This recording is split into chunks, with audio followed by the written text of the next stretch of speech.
êtes ici au lycée André Malraux à Rabat, qui a décidé, avec l'ensemble des lycées de l'Ozui au Maroc, il y en a 10, depuis Tanger jusqu'à Dakhla, à l'extrême sud du pays, de fêter la Convention internationale des droits de l'enfant. Donc c'est le 30e anniversaire.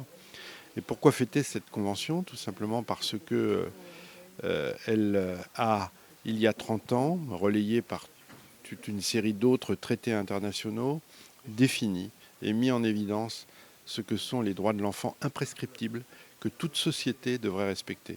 Le Maroc d'ailleurs a été un des tout premiers pays à signer cette convention internationale.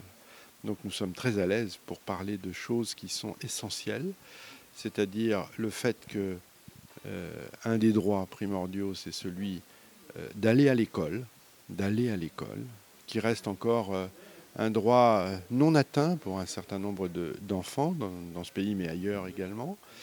Or, qu'est-ce qu'apporte l'école, justement? Si je puis dire, c'est la mère des droits. C'est elle qui transmet par l'éducation la conscience, la liberté de juger, la capacité des enfants à être eux-mêmes.